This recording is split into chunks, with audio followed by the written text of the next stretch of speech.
Hey everyone, today we're going to continue with our Revit API course.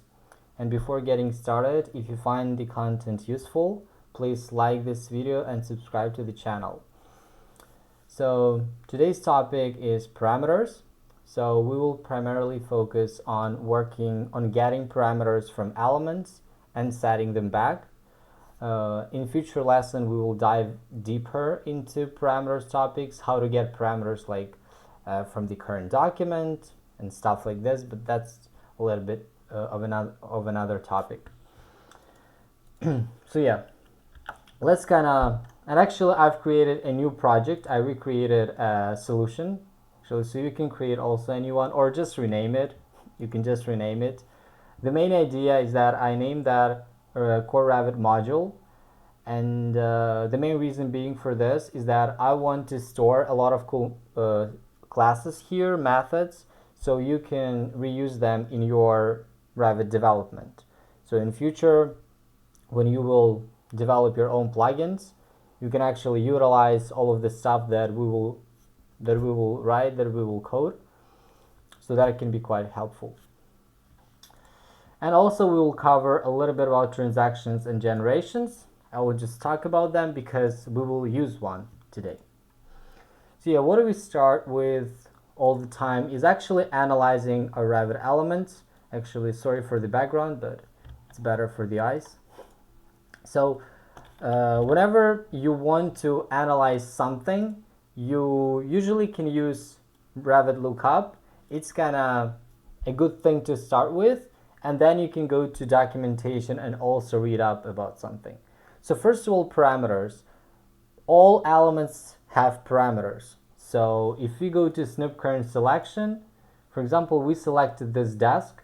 We know that the desk is family instance. And we talked about inheritance, right, in object-oriented programming. So here we have element. This is like the starting of the highest hierarchy. So let me open, I'm going to open Revit API docs, and I'll show you this. Just give me a minute.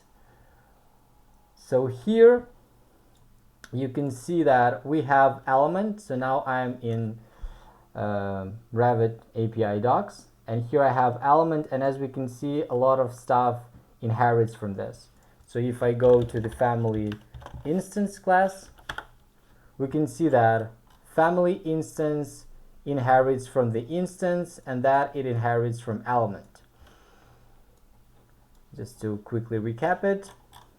So our element has parameters. So basically these are all the parameters that you see in your project, and you can analyze what you can get out of this. Let's kind of see what methods we have for getting them. Usually here you will have some cool properties, but not all methods. Sometimes it includes all of them, but sometimes not. So about related to parameters, it's a cool thing, like Revit Lookup, but related to methods, sometimes it's better to look in Revit API docs. So we go to element and we try to find something related to parameters, right? Something that at least has this word in it. So we go to the methods and we try to look up for this. So we can even, as you can see, we have lookup parameters, we have get parameters, we have get parameter format options, the name of this, and we're gonna look at some of these. So as we can see, we use get parameters, and eventually that will return a list of parameters. So basically this method expects to get a name, just the name of the parameter, and that will return all parameters that they could find by this name. Let's go and start with the lookup parameter because it just returns only one, and then we'll talk what is the better approach to use. So the first one is lookup parameter. So from the element we call lookup parameter method and just pass a name here. So let's go to Visual Studio and do this. But how do we get an element? So we will get an element by selecting this. So before running our code, we will pre-select element in Revit, and how we can get pre-selected elements in Revit. So for example, you want to pre-select them and do something after this. So if you go to documents, there is that class UI document, which is responsible for UI document, the document that is currently opened. Right? We will talk about document and UI document and what is the difference. But right now, to put it simply, is just that document can be opened in background, right? So you cannot see, you can open this in background and the user won't see this. So for example, you can open it, do something in that file. But UI document is the object that represents project opened in Revit user interface. So here we will, because we're actually selecting element in Revit in the current document, so that kind of makes sense that we need to use UI document class. And here we can check out for properties, for methods. So here of the properties, we have a selection property, and that retrieves the currently selected elements in Revit. So what does it mean? That if I go here, let's go with the element. I want to get only one, so we will see how we can, how we can get it. Element. So I go UI document, and I use selection out of this, and I have a selection element. So it returns a selection element, and then we can do something with this selection element, with this selection class. So let's check what kind of methods we have.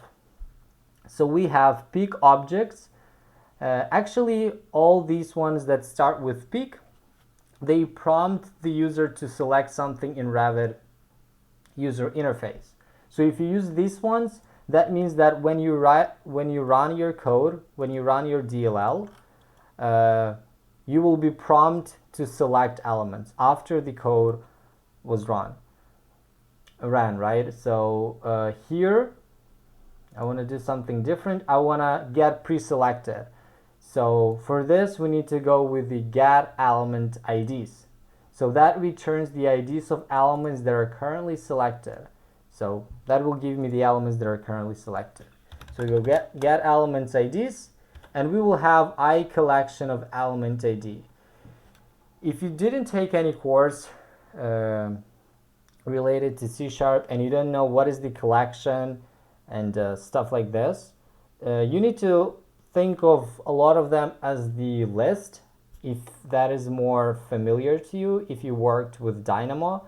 The main idea is that that is the collection of elements. It doesn't matter what it is, like list, or it's just some enumerable.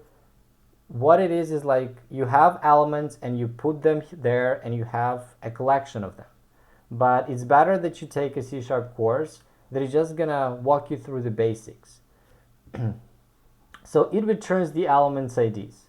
But I want to get the element itself. I don't want to get the ID. We know that each of our element, if you go and pre-select it, and you go snoop current selection from the Revit Lookup, our element has a lot of information.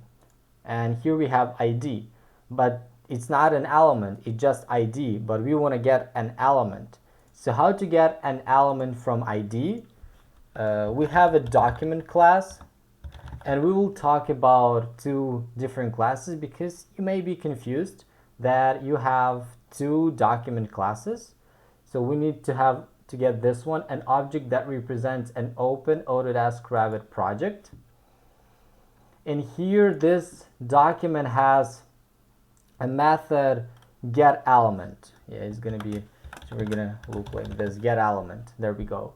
So it has this method where you need to pass a string, so that should be unique ID, an element ID, or a reference. So we will start with element ID because that is what we have. And usually what we need to do is that we would use a for each loop and get it. So I'm going to show you the clunky way, a bad way to do this. So we use a for each loop. Actually, I have this snippet set up. Actually, you can, I think you can, I have them because I use ReSharper. If you If you also download a resharper, you will have this. But if not, you just need to type it yourself. But you can Google it because I think you can have snippets also by default, something like this. So here we pass the collection. So now it's not descriptive. Always be descriptive. So we will have elements. Yeah, we cannot have the name elements because it will interfere with this. So I'm just gonna put a name like my families, because let's say I want to select only families, but that doesn't important that much. That is not important right now. So we will just go with the family, and we would go doc get element, get this family, and we would need to create a list here, right? So var, it's actually not, it's family IDs, right? Family, and need to put it like this, family IDs, and there you will have family ID. Just also always try to be descriptive, so later on you can work with this. But the main idea is that now you would need to create a list, right? So var families, new list of, let's go with element, right? And here you would need to add them. Oops, I forgot to, like this. And here you just need to add it. So I would go families, add, and I would add this to a list. So let's see what I did. I have IDs, and out of these IDs, I want to get elements, right? And usually the clunky way of doing this is to create a variable families that will be a list of element, and go through each of the ID and just get the element out of this. So we go families, add, and we add doc element of this ID. But it's always better to use LINQ. I think that is vitally important to use links and to learn about them early on, because they're so helpful and they're so powerful. So what you need to do is just you click dot, you go select, and here you go doc get element of this. Let me explain you what it is, but it's better to kind of say what you need to learn to understand this completely. So first of all, we're using extension methods. So that is the first topic that it would be cool if you go and check out this topic, because it allows us to have an existing class and add some functionality to this. So if you have any Revit class, for example, wall, document, you can add some behavior to this class. So if your document cannot do something, you can add this behavior and call it from the class itself. It can be quite difficult to understand this when you don't have any example, when you don't see any example, but that is actually a good example. So here, if I go back and delete it, right? Here we have an I collection. And if I go and I use select, this is what an extension method is. So we have these elements that are implementing IEnumerable interface. So again, you need to know a little bit about interfaces. So for the time being, it can be quite complex to you. But what you need to learn to understand this completely is what is an extension method, what an extension method is, right? What is a delegate? Because here we pass a delegate. Delegate, it's like a reference to a method. So here we're calling, usually we go and pass some like name. For example, now we're going to get parameters, and we will pass, for example, the name of the parameter. But sometimes you cannot, you can pass actually not just one element like name or something else, but actually a method. And that can be quite powerful. So you need to learn a little bit about extension methods, about delegates, and that'll be enough for this. But learn about links. They're so powerful and they're so helpful. So again, we're gonna go, or for the time being, you can just see how I get this. And because actually, to be honest, when I started with this, I usually just see some examples on the internet. I would learn about them, but I wouldn't dive that deeper. Eventually you will understand them better. And also we can make a list out of this already, because that was just enumerable. So now we can get this way, we can get elements this way. And I don't want to even get to list, I just want to get the first element. So we're going to get the first element. So now I'm just going to rename this to element. So there we go. Finally we get it. Finally we got it. Now we can start working with it. So the first lesson, learn about links. It's very important and that is very powerful. Let's get some parameters. So what kind of parameters that element has? For example, it has comments. So let's type some I am here. And let's get this, and let's get this value, right? I'm here. So what we can do is that we go value, we go element, and here, let's go with lookup parameter first. Okay, let's go with the lookup parameter. And we will pass a name like comments. So we pass a name, and here we get the parameter element. And now we start analyzing what it is and what we can do with this. So the first thing that you can do is to go to the documentation and just write parameter. And that will give you a parameter. And here, first thing you analyze what hierarchy you have here. Actually, it's like API object. It's not that much, as you can see, pretty much everything comes from this. So I wouldn't say that. And if you check methods, as we can see, it doesn't have any. So it means that everything that a parameter can do will be located here in the parameter class. So here we have some methods, what that can do, and we have some properties, what we can ask about it, like what information we can get. So here methods, as you can see, we have some like as double, as element ID, as integer, as string. So these are the ones that help us get the actual value, because right now we just get the parameter. So let's kind of try to do this with Revit interface, right? With Revit Lookup actually. You go to Snoop current selection of this element, and I want to analyze this parameter comments. So I go to parameters, and here I have all of them. I pick up this one, and here I have the same hierarchy. So here I have this API object that is like the first one in our hierarchy. And we can see that we don't have that much parameters here, that many parameters here. So that means it's not that important, and we can totally omit this, this object. And here we have this parameter object, and we can analyze this. So if we use as double, it will give us just some 0, or it will just, right?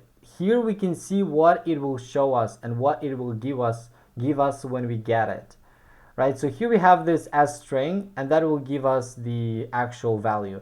But how we can understand whether we should have a text here or a double or just something else? How do we understand what data type we should have here? And this is the property that is responsible for this, the storage type. So here we can call the property storage type and find out what is the storage here, whether it's a string or it's a double. And here we can see that that is string, and that means that we need to use as string to get the value of this. So what I can do here is that I can go dot as string, and that will give me the value. Let's just use test dialog class. This class, for the time being, we're just gonna pass a message, give a message to Revit, so that it will prompt us with this. You will see right now what it's doing actually. So now I can compile. So we are compiling our code. We're creating this DLL file, right? Wait for this to be succeeded, right? Now it's build started. It's gonna do its job. Now it's build succeeded. So I go to Revit. Now I pre-select that element. I go to the add-in manager. If you forgot what it is, please check out previous lessons and videos. I'm just using shortcuts. And here I have my DLL file, and I'm gonna run it. what I have right now is that, as you can see, this is what task dialog does. So here it's just gonna pass me the value of it. See, it's kind of cool, so we can get it this way. But is this the best way to do this? Actually, no. The best way to do this is by built-in parameter. So each parameter, if you go again to, it's not what I wanted because I don't want a Snoop database. Database will just give us all elements that we have in Revit. So here we can actually get these parameters by the built-in enumeration. So here, if I go to the element class, and if I go to properties, I think that should be here. And here I should have a property like parameter. Okay, why it doesn't give me? Okay, element class. So actually you try to analyze this here. I think that should be under properties like parameter. Yeah, parameter. So here you can get the parameter, as you can see, by 3 different options. So you can pass a GUID. GUID is the unique value, let's say like this. Let's put it that way. It's a unique value actually. Or built-in parameter or definition. So it's always better to get this by built-in parameter. So how you can understand what is the built-in parameter, what is the value for this? So we have this parameter comments, and we go to the definition. And this definition can tell us what is the name of the built-in parameter, and that is the name.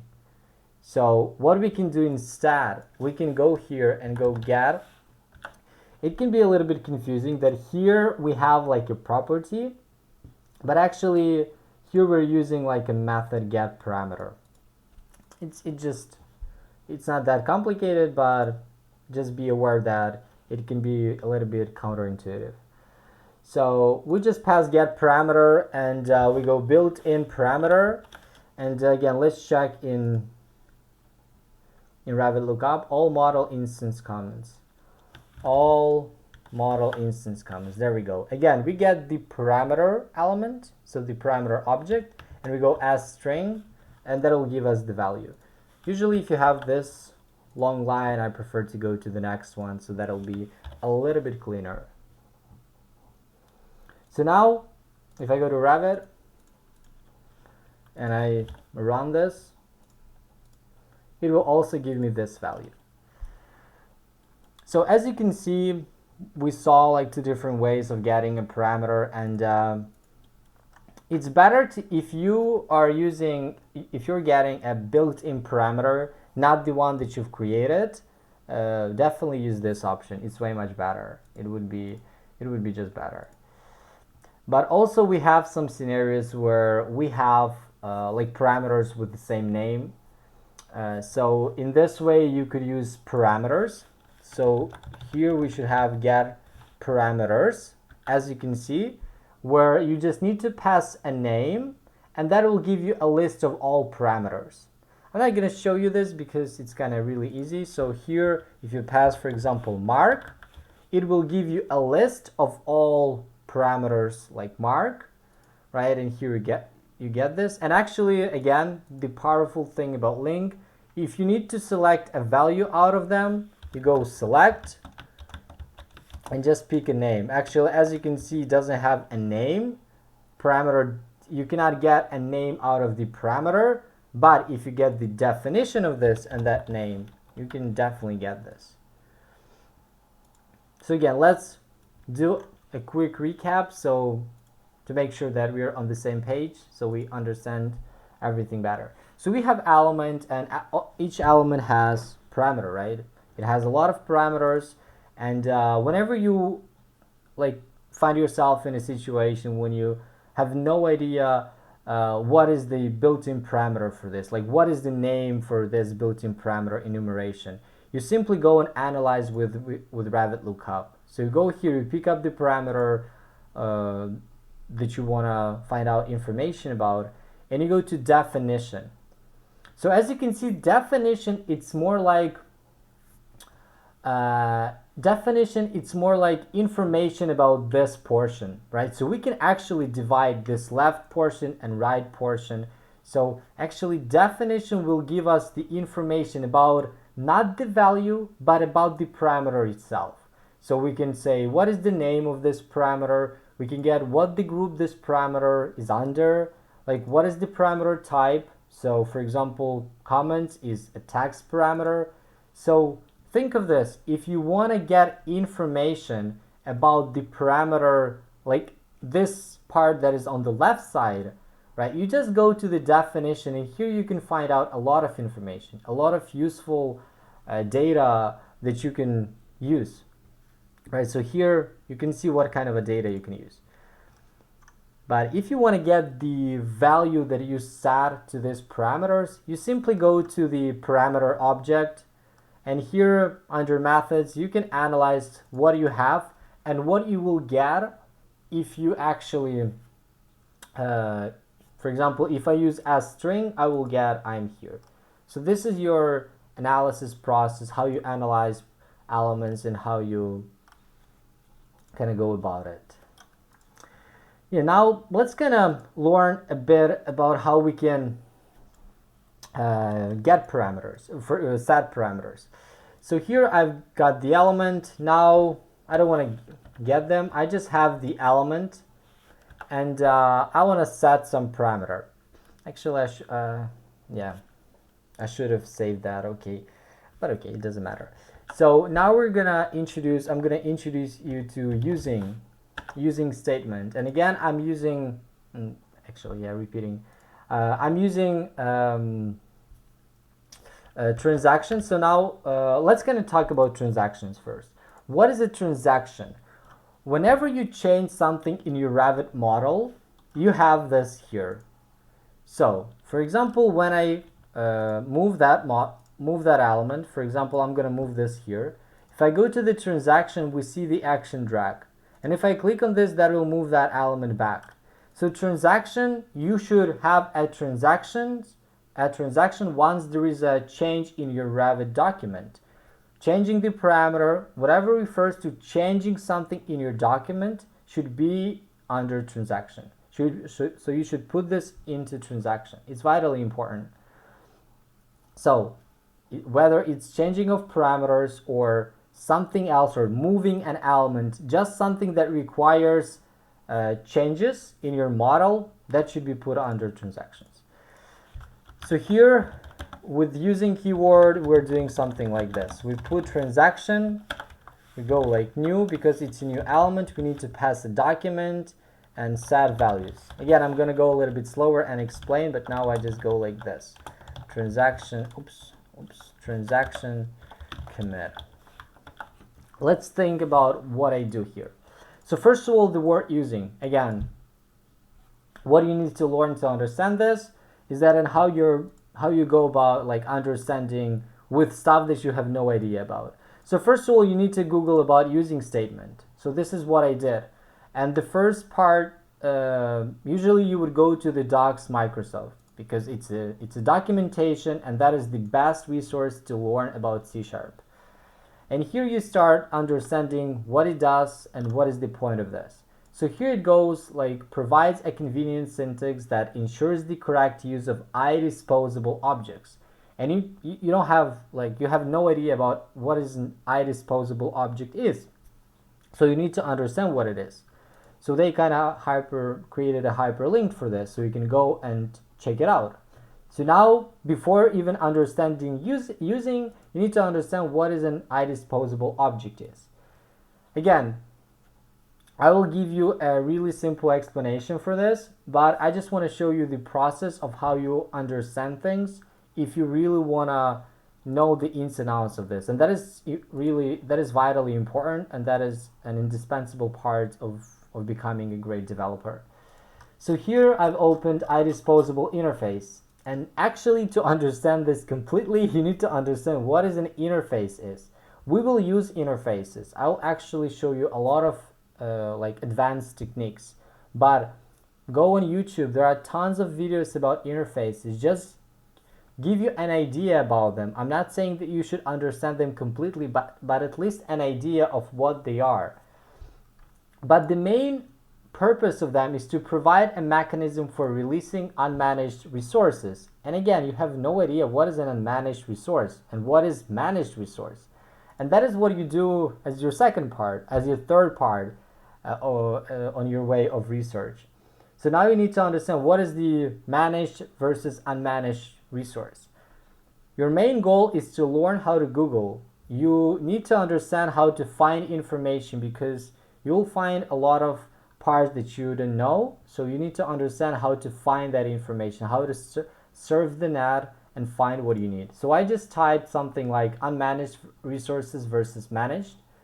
And here's a Stack Overflow. The Stack Overflow is the first one resource for finding solutions. And here people explain that the term unmanaged resource is usually used to describe something not directly under the control of the garbage collector. And again, we didn't know what a garbage collector is, so we need to understand a little bit about this. So if really to put it simply, you need to start with understanding what two types of memories we have in C#.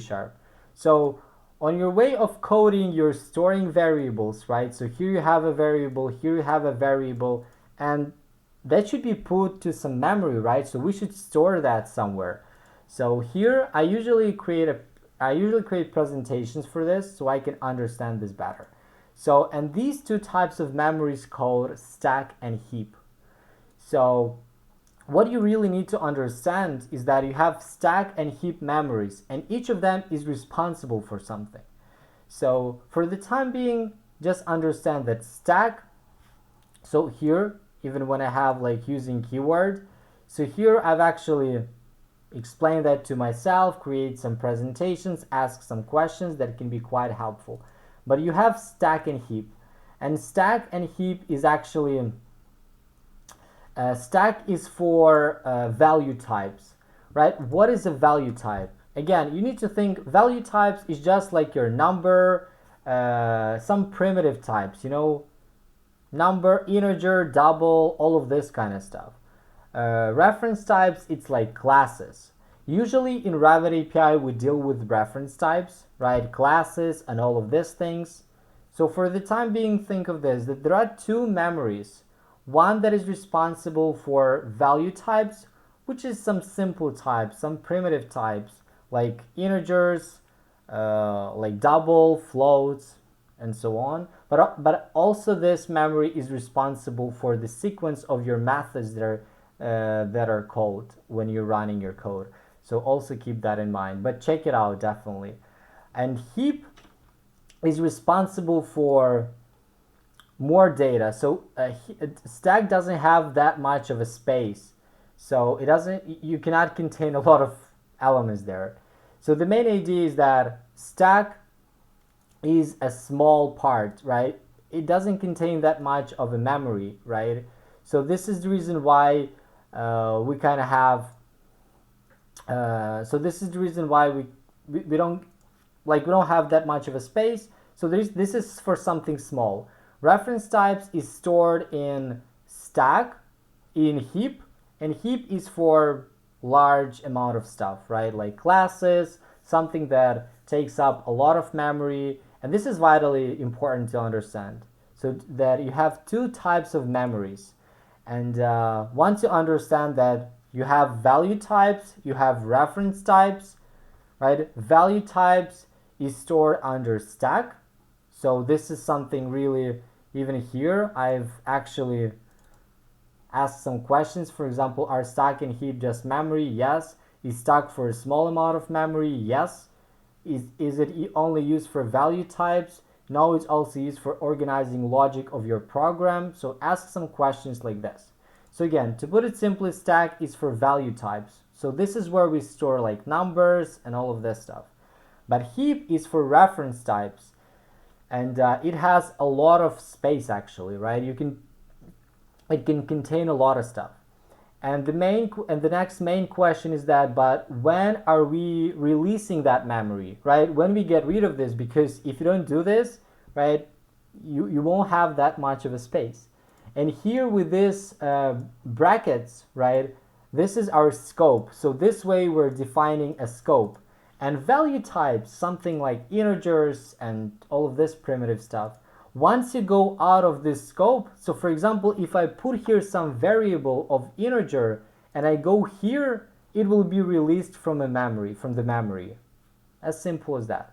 But reference types like classes, so if I use here some class and then I don't use it, right? I don't use it anymore, it's not going to be deleted right away. It's just going to be released when the garbage collector will decide to do it. It has its own algorithm. So garbage collector is the one that is releasing this from the memory, and it has its own algorithm. So just so you understand this, but please check out like what happens when you copy values from value types to value types, and what happens when you copy values from reference types to reference types. It's really important to understand this topic, but I just give you like a total view. So why I told you this? Because Idisposable, if you go back to this part, it will tell you that, for example, if you open a connection to a database server, this will use resources on the server and possibly other non.NET resources. We're writing everything in .NET platform, and that will use and possibly other non.NET resources on the client machine if the provider isn't written entirely in managed code.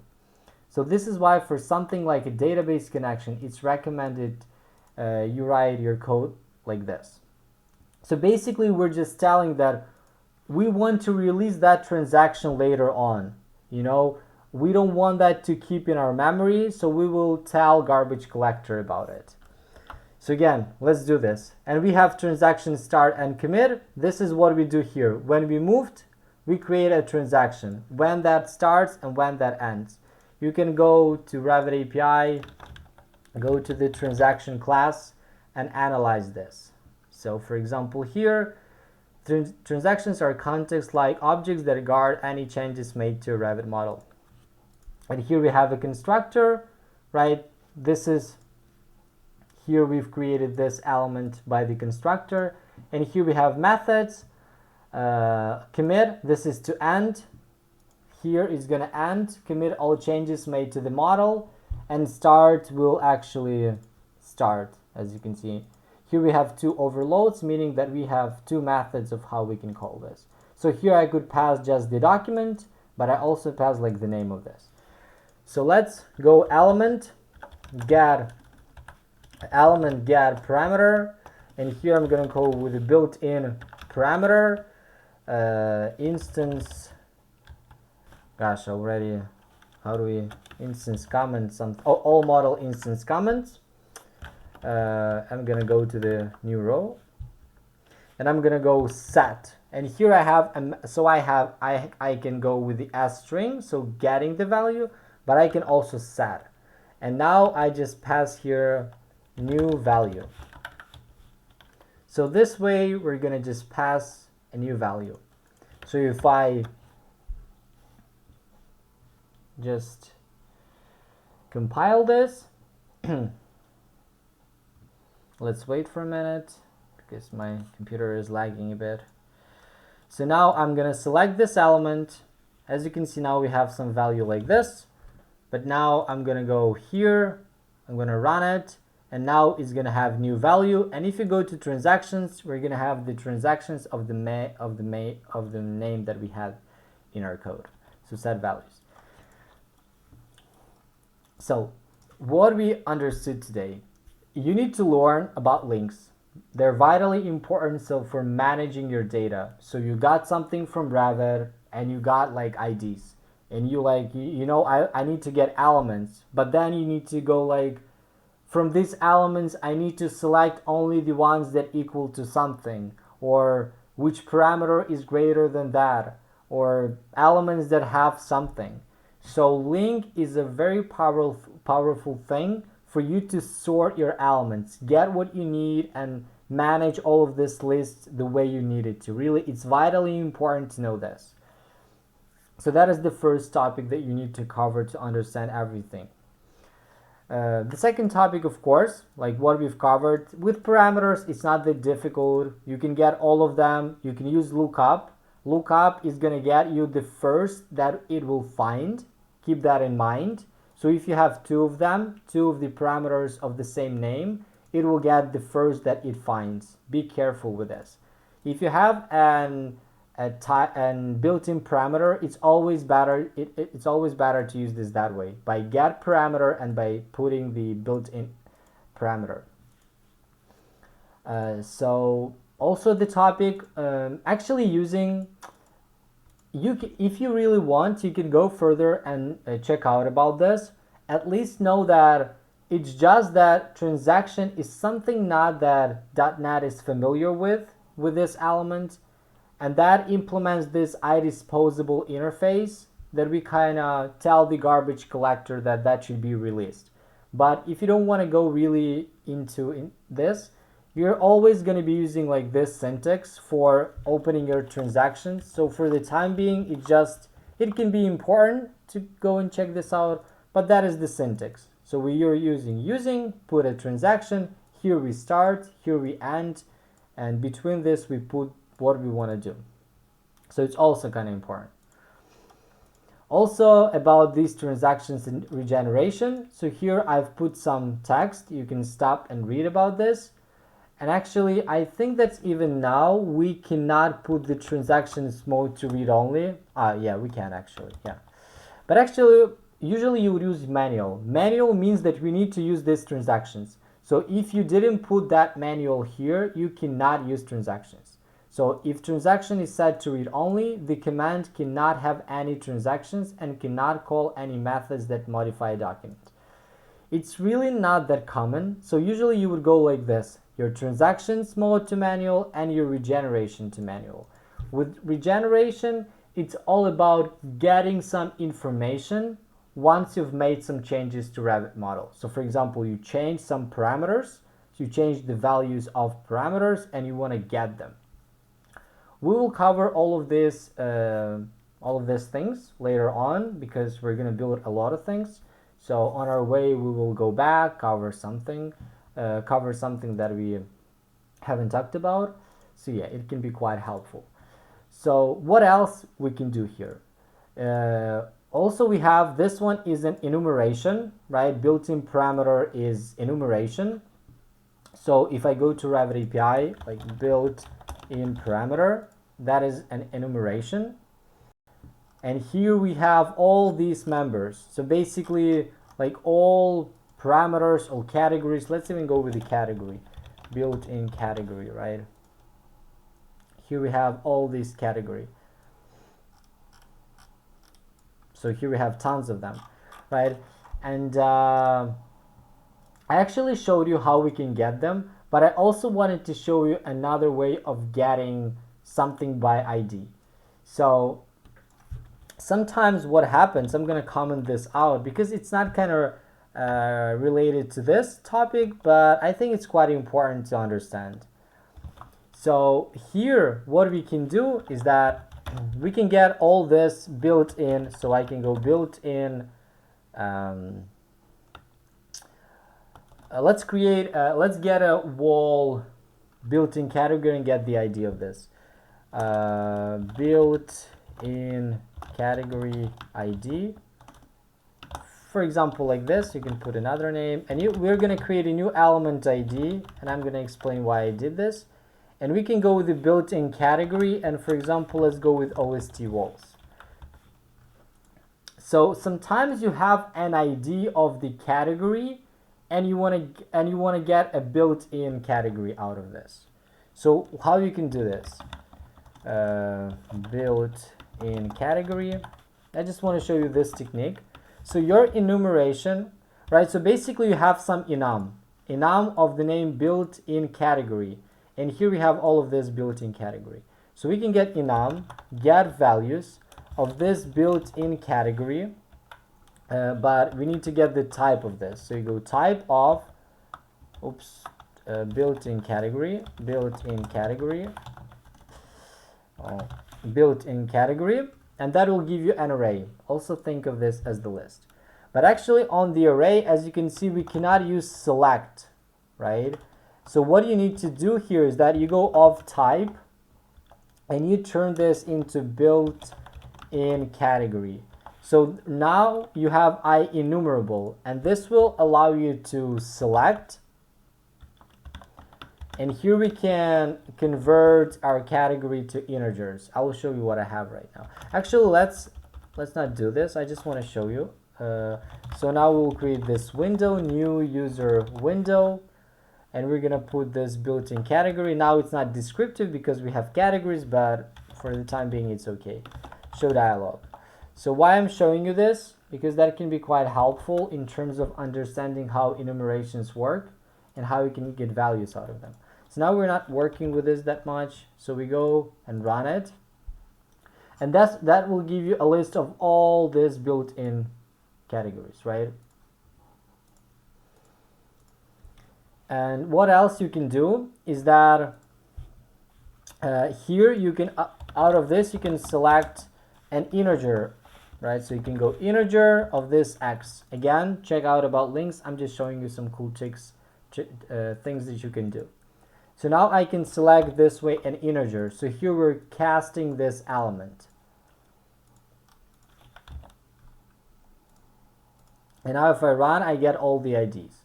And now I can just go like and ask where, but now I don't want to select. I want to go where, it's actually better, where this one equals to the built-in category ID. And here we need to go with the integer value. So let's see what we will get here. Actually, we'll have like only one, but I just want to show you some cool things that you can do using links, so you can learn about this. So now we'll have one category. So this way we can select a category by ID. It can be quite useful also, but here there is no point in using where, because I just wanted to pass the here. So as you can see, why links are so powerful, because we can actually get elements and ask, give me the ones where this criteria is okay, right? That when this criteria is kind of meets my requirements. But also you can go here and go first or default. It's also very powerful. So that will give you an element but not the list. So that will give you first element that matches this criteria, right? But if it doesn't match, it will give you a default value, and that will be a null. Just also some cool things that you can understand and get. So I think that's it for the time being. I think we've covered everything that I wanted. Actually, sometimes you want, so I also want to show you this. So if I go to manage and let's add some parameter to the furniture. So I'm going to go with the project parameters, add so new param to the furniture. So here I'm going to have this furniture. It doesn't that matter. Let's make this as the text and let's go with OK. Why I'm doing this is to show you the difference, how you can actually differentiate the parameter that you've created from the built-in parameter. So again, how you analyze, you go to Snoop Current Selection and you start analyzing parameters. So you go to parameters and you start thinking about what is the difference between them. And if you go to the one that you've created, new param, and you go to the definition, you can see that the built-in parameter equals to invalid.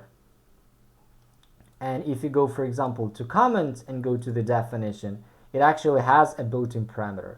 So if you have more than one parameter with the same name, right? So you have parameters that share the same name. For example, you have comment, which is actually a built-in parameter.